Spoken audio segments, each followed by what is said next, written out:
Hey, what's up, everyone? Welcome back to a brand new episode of The Young, the Bold, and well, the Delusional. Thank you all so much for being here, and I hope you'll enjoy today's video. If a man is not wasting his money on you, he's just wasting your time. Because men who put money into something is a high investment, and if they're not investing in you, then they don't see a long term in you. Yeah, but you see, Princess, you're not a high investment. You're a depreciating asset. So why would anyone want to waste his money on you?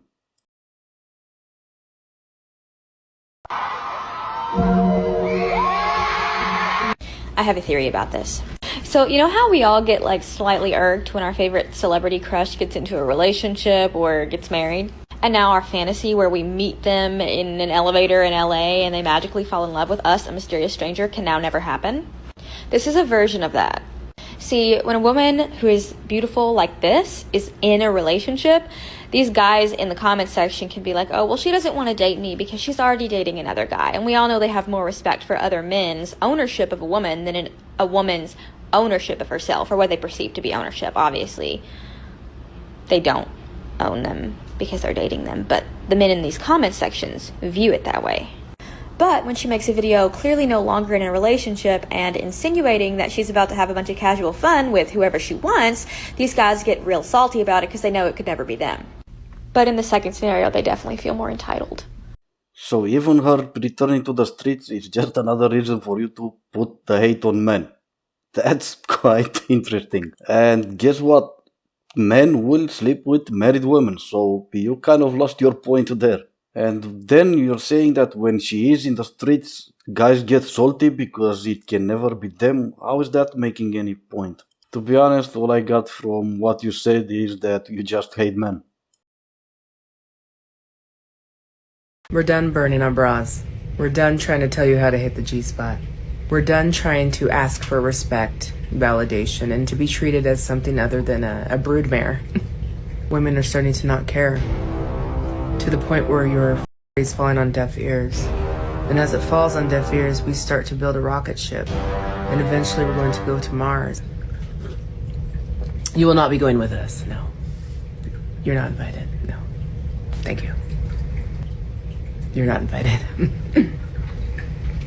Bye. We meet at dawn. Bring your astronaut suits. Oh, thank God I'm not invited. I just started to look up ways to just say no. But I thought you were supposed to meet at midnight and end all men or something like that. But on account of all men around the world, please just let me say this before you go. Bye bye. It's exactly the same, and you know it, because he told women what they can't do with their own bodies, so I told men what they can't do with their own bodies. Tit for tat. The difference here is that I am a woman telling men what they can't do with their own body. And you, misogynistic pricks, don't like that because you're used to telling women what they can and cannot do, period. But we don't need you guys anymore. Women can make their own money. Women can buy their own houses. Women literally don't need men to survive anymore. We're 2 generations away from women needing men so that they could open a bank account. We don't need you for that anymore. So that means that you pricks don't get to tell us what we can and cannot do with our own bodies. So if you're going to tell women that they have to cover up because you don't want to see parts of their body in public, then we have the right to tell you to cover up because I don't want to see your tits anymore. Okay, well, from this misogynistic prick just to you, I promise I'll go to the beach and never take off my t-shirt if you promise to do the same. Anyone else other than you, I would love to see women walking around with no t-shirt. I never told anyone to cover up. But you, please promise me that you'll go to the beach and do the same as me. Keep your t-shirt on. I saw something on here once that said if a guy only listens to male artist music, it means he's a misogynist. And I stand by that. So I'm talking to a guy on Tinder right now. All the artists in the little Spotify section of his profile are men. All of them. Red flag number 1. So I prompted him to recommend me some music based off of the music I already listened to, and he only recommended me male artists. Red flag number 2. So I straight up asked him, do you listen to any female artists? And he said, of the same genre or just in general? I said in general, and then he said this. The female artist in the Velvet Underground and in the Pixies is the same person. Her name is Kim Deal, and she is a co-singer in both. Barely counts. And then lastly, he sent me this Spotify playlist right here. He said it was more of like a mixed bag of male and female artists. I did the math, and the ratio of male artists to female artists is 34-9. Oh hey there, Miss Sunshine. Same misogynistic prick here from earlier. And I'm sorry, but I will not listen to Celine Dion or something weird like that just to make you feel better. I grew up with old school rap, and that's still what I'm listening to today. And I have yet to find a female artist that will be great at that. I will not listen to WAP, and I'm sorry to say, but it's not the greatest song ever made. And if you see that as a red flag, that's great. Let's paint it purple, we'll make it more obvious, and we can just stay away from each other. Ghosting people is the healthiest and most mature thing that you can do. Don't argue with me on this. You are wrong. If you have a problem with ghosting people and getting ghosted, you're just not emotionally developed enough.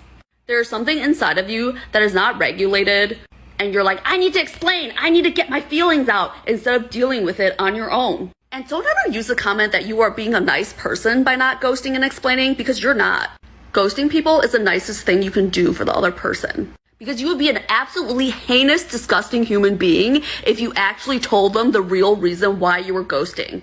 Are you gonna tell somebody, hey, you're too poor, you're too ugly, your personality is terrible, that's why I don't wanna get involved? No, you would be awful doing that. So the only alternative is to make up some BS lie. You're lying to somebody to save their feelings. And that makes you awful for lying, okay? So to save their feelings, you're gonna hide the truth, and you're gonna tell them, sorry, I've been so busy with work, or I just don't see us being compatible. Well, duh! No healthy, emotionally regulated person with a life needs that text that's like, oh, we're not compatible. They will know when you don't answer them that it's off. The people who need some kind of coddling, they're unwell. And you might have saved them this one time by letting them down easy, but guess what? They're just gonna get ghosted again in the future, probably next weekend, and they're gonna have to deal with the fallout on their own. All adults need to learn how to ghost and get ghosted and be okay with it. You have to regulate your own emotions as an adult. It's no one else's responsibility. If you don't regulate it, no one else can do it for you. And the sooner they learn that, the better off they will be. Also, ghosting is for your own self-preservation. A lot of unwell people will try to weasel their way in your life. They do not take rejection okay. If you explain in any way, if you're like, I'm busy with work, they might take it as a rejection and go absolutely bonkers on you. And I learned this early. So some of you guys know that I've been doing e-commerce since I was 16. One of the platforms that I sell on is eBay. That platform is a dumpster fire, like all direct-to-consumer e-commerce platforms are. You get a ton of questions every day. Can you lower the price? What is the color of this? What is the measurement of this when it is already listed? I used to respond to every one of these. No, I cannot lower the price, blah, blah, blah. And some people don't give up. When you say, no, I will not lower the price, they will try to bargain. They will start getting hateful. Kind of like these dusty guys who can't have you, so they resort to hate commenting on TikTok, on dating apps, or when you try to break up with a guy. I used to argue back with these people on eBay until I learned my lesson. This woman just would not let it go that I would not sell her something for X amount of price. And back then I didn't know any better. I was just a teenager. So I argued with her instead of ghosting and blocking her. Next morning, I wake up to her purchasing hundreds of my items and wrecking my account. Had to be on customer service for hours. Yep, we can always count on her for sharing with us some more of her wisdom.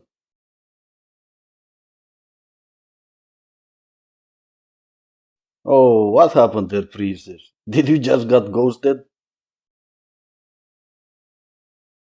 Does ghosting mean she's not interested? Yes. You might be thinking, why can't women just tell me when they're not interested and save me all the trouble? The answer is evolutionary biology. We women have a biological instinct to be pleasing.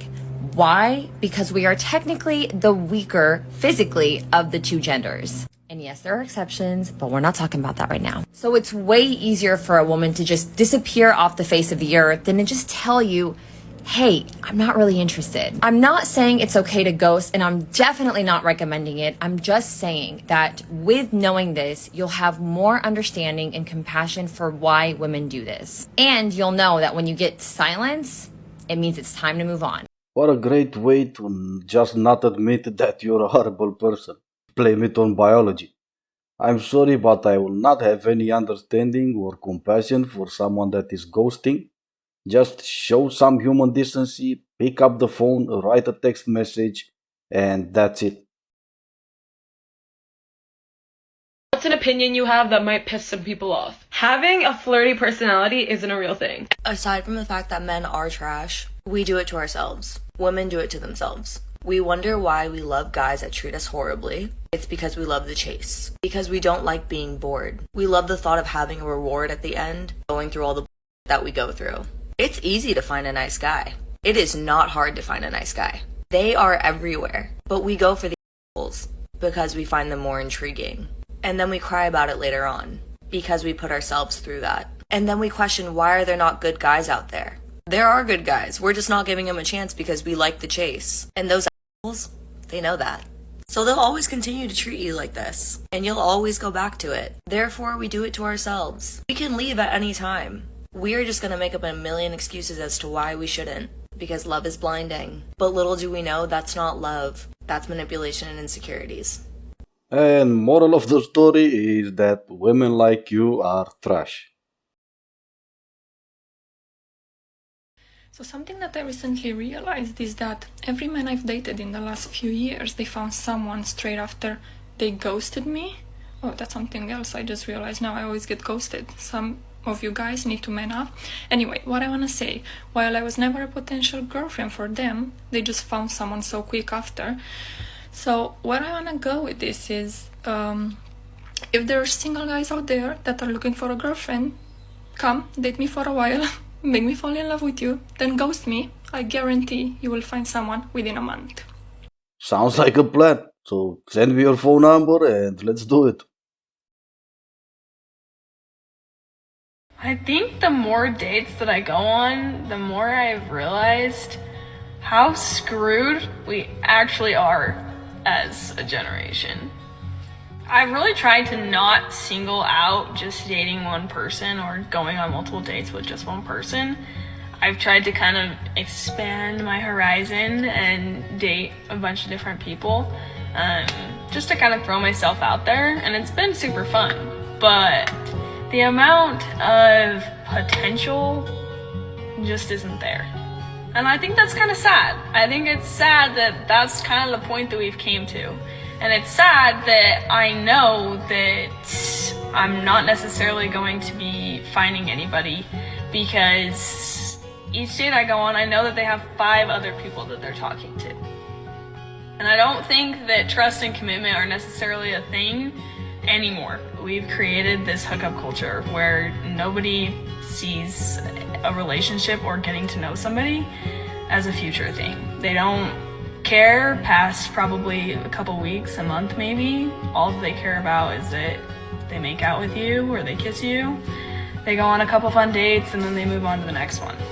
It's genuinely sad that nobody wants to find a future spouse anymore, and that nobody cares to, eventually have future families. And I think what's more sad is that they kind of took the fun out of dating. Like, the whole point is to go on all these fun little dates and get picked up and be all giddy and excited that they're going to open your door for you and that they're going to take you and make you feel like you're the only person on the freaking world, and they're actually going to mean it, and they're going to treat you like that. And I think it's really sad that nobody cares about that anymore. Yeah, but you see, nobody cares about that anymore because of the hookup culture that you talked about in the beginning. And you do have the mindset now that you want to go through dating, you want to become someone else's spouse, but at the beginning you wanted to be part of that hookup culture.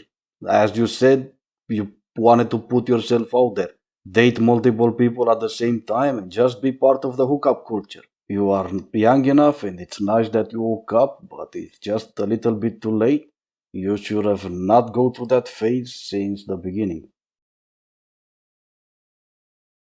This is for all the men who cannot, for the life of them, Figure out where the girlfriend wants to eat. This conversation comes up. She says she's hungry. Do not ask her where she wants to eat. Tell her you already have a place and ask her to guess which one it is. Give her 3 options and the one she gets most excited about, just go with that one. Yeah, how about no? If she doesn't know what she wants to eat for dinner, that's great. I'll go to sleep. I'll wake up the next morning, have breakfast. And if by then she decided what she wants to eat, she can join me for breakfast. We want grown-ups next to us. We do not want spoiled children. After 21 years married, I've asked my husband for a divorce. I feel happy and excited about a new chapter. 21 years, dude? I mean, you can't even see it out like the last 10 and wait till he dies or something? I mean, come on. Like 21 years? And this response that this other woman gave her, I love it because it's so karma. Well, let me just say, you'll be extremely lucky if a new chapter is waiting for you. I've been divorced for 20 years and I haven't found anyone yet. Biggest mistake I ever made. Good. That's what you deserve. 70% of divorces closer to 80 are done by the woman. That's why. And most of the time, they're done by a whim, like on emotion, on just, oh, I'm not happy anymore. I'm not happy today. So I think I'm gonna divorce my husband. Really? You're gonna ruin someone's life because you're unhappy today. Okay everyone, I hope you enjoyed today's video, and if you did, please consider subscribing, liking and commenting on the video. I do read all the comments and I'm trying to respond to how many I can. But that being said, thank you so much for watching and I will see you all next time.